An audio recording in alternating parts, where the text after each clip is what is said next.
Hello everybody, welcome to Red Tool House. Earlier this year, this winter, I did a video detailing the question of can you build a dwelling, can you build a house with lumber that you've milled off of your own private mill. So basically, uninspected or non-stamped wood. And man, that video really generated a lot of traffic, a lot of discussion, and really kind of blew up. So I want to do a follow-up to that and talk about some other details. There's a lot of tentacles that come off of that discussion. So the follow-up question is, what about native lumber laws? Do some of these native lumber exemption laws allow us to completely circumvent the inspected, stamped details and things that go along with dimensional lumber? Well, the answer to that is really kind of yes and no. And just like anything in this whole discussion, there are so many variables and there are so many details that go into that. But let's dive into what research I've come up with, and you guys can chime in along as well. So obviously the first question is, what are native lumber laws or exemptions or regulations? It depends on what you're looking at. And where do they come from? Well, it's at the state level is the best way to explain that, and it's basically a law or an ordinance or an exemption that allows native lumber that's been harvested in that region, and again, it all depends on the definition of the law, to be used in projects, building projects, dwelling projects, that do not require the lumber inspection that you would see on stick lumber that you would buy at the box store.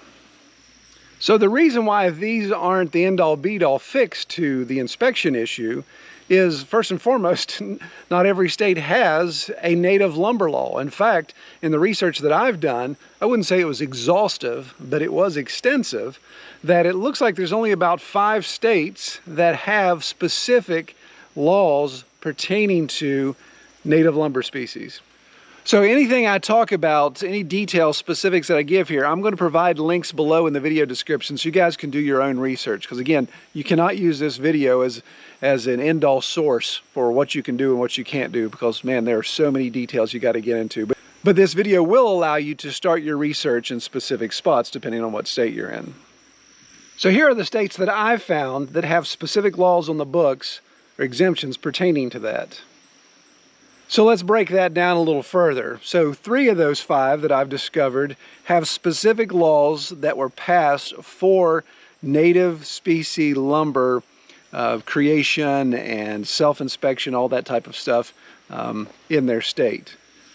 So it appears New Hampshire was the leader in this. So they seem to have the oldest law that I could find on books that specifically exempt certain milling operations, certain lumber created from native species in the area from having to be inspected through the major inspection companies. Second, it looks like Tennessee in 2016, Tennessee passed a specific law, and there's a lot of information out there on that you can Google and find all these details, and it's really interesting to see how all that came about, the genesis of that. Third, it appears that Rhode Island, I couldn't find any information on Rhode Island that would let me know the date, but they have this exemption element that goes into pretty good detail of lumber that can be used for dwellings, if it's milled locally, all those type of things. Now, Wisconsin has something a little similar, but the law requires this very specific class. It's a grading class, and I've had a lot of you guys comment, I'll just take the grading class. It's only a 1-day class when we were talking about structural wood inspection, like you'd see in the Southern Pine Institute, all that type of stuff. Wisconsin offers this class, and it's free, that you take a 1-day training and they teach you how to grade lumber, and it's associated with this exemption or with this law to allow you to kind of self-inspect your own lumber.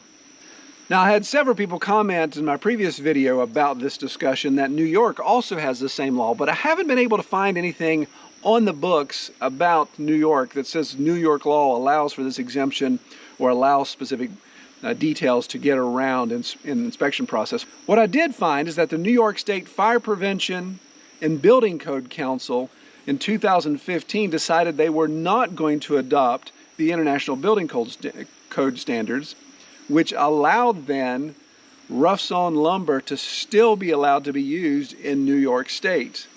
So it's kind of interesting. So it looks like New York may actually be the least fettered or the most unfettered when it comes to using rough-sawed lumber in construction, but there's still parameters to go along with it, local building codes, those type of things. but it looks like they, simply because they haven't adopted building code standards, that they have the opportunity to be used. So it's not like there's not a law that says, hey, you can be exempt from this. It's almost like a law saying that we haven't outlawed that yet, or we haven't removed that as an option. So those are the 5 that I've researched and run into, and I would really like for you guys to comment below, those of you that in other states that have run into anything. I haven't been able to find anything here in West Virginia about that, which is kind of odd because this is a huge lumber production state. Now granted, most of our lumber goes out of state to get produced. We don't have a lot of big mills here in the state, so maybe that's why. But I haven't been able to find anything in West Virginia that would allow any type of exemption. So even if you happen to live in one of those 5 states that I've detailed, or you're in another state or province that has such an exemption or law that I'm not aware of course, it doesn't mean it just gives you a blank slate to say, hey, I'm just going to fire up the mill here, crank out a bunch of 2x4s, and I'm going to build, my McMansion or whatever I'm going to try to build here on the farm. There still are some regulations and restrictions that go along with those laws or those exemptions. Here's a quick overview of those to just kind of give you an idea of some of the restrictions. Well, the first and obvious, it has to be local timber. Now again, the question is, what does that mean? What is local? In Tennessee, it's the entire state. I think in New Hampshire, it's the entire state. Rhode Island, it's the entire state. I assume New York is the same. Wisconsin, I couldn't find any details specifically about that. But it has to be considered local, native species. Now some, and I think it's New Hampshire, requires it to just be softwoods. But I believe Rhode Island can do softwood and hardwood. Wisconsin maybe. Don't quote me on that. But some of those restrictions say, well, this only works for softwoods. And then others, of course, you can do softwood and hardwood.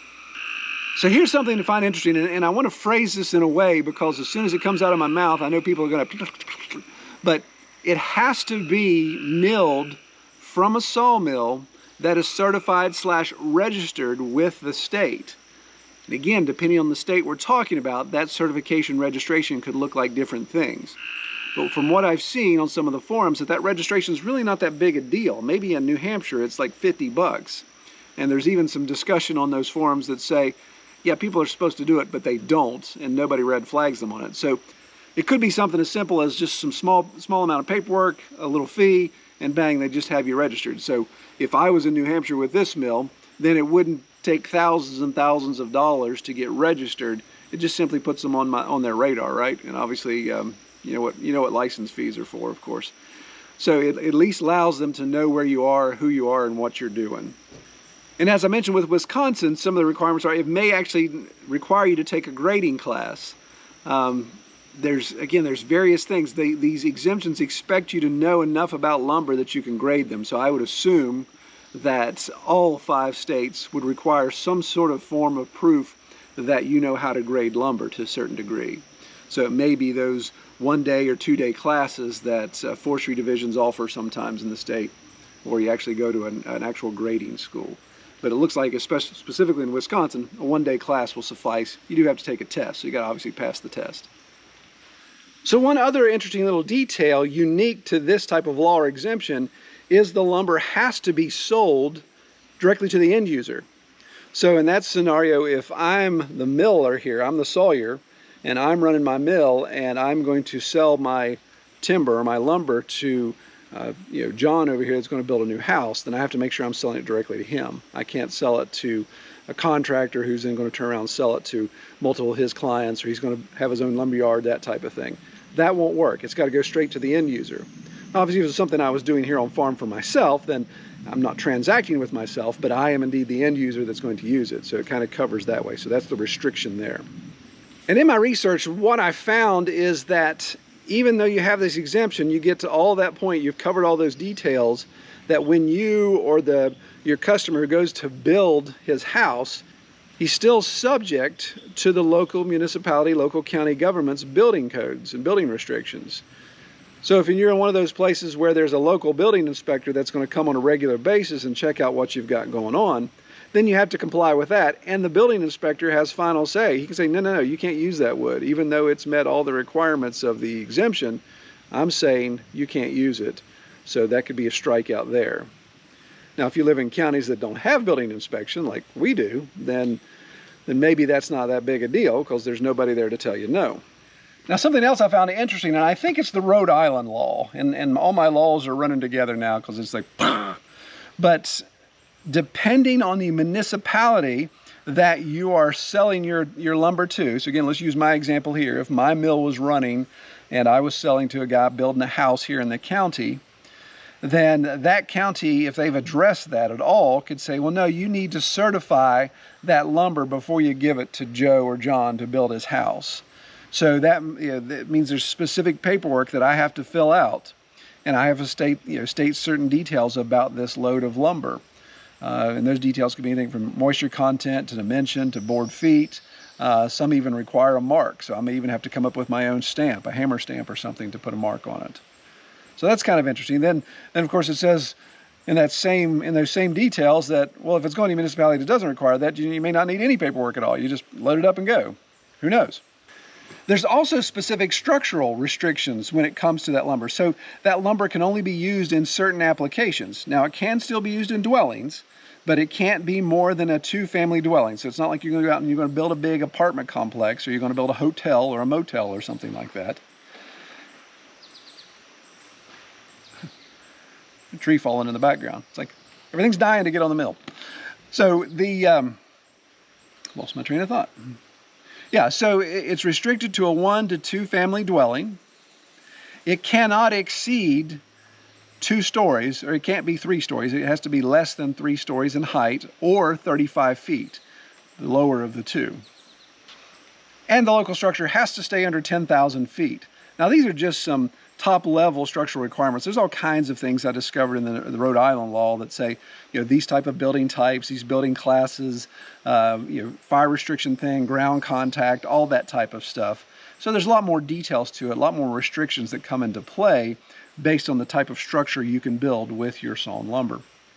So let's say in your attempt to get to this point, you've met all those requirements, you're in good shape. Keep in mind that just because the government or the municipality says it's okay, that doesn't mean that's the only entity that has a say in what you're trying to do or what your customer's trying to do. For example, let's say I was trying to build a dwelling. If I'm going to take out a loan, if I'm going to ask a bank to give me money in order to help build this, they're most likely going to have a say into the details of the lumber and the structure and how it goes together. Now, banks know nothing about building houses, so what do? They require inspections. They require people who do know what to do to come in and look at that and certify and say, yeah, this is exactly what it needs to be.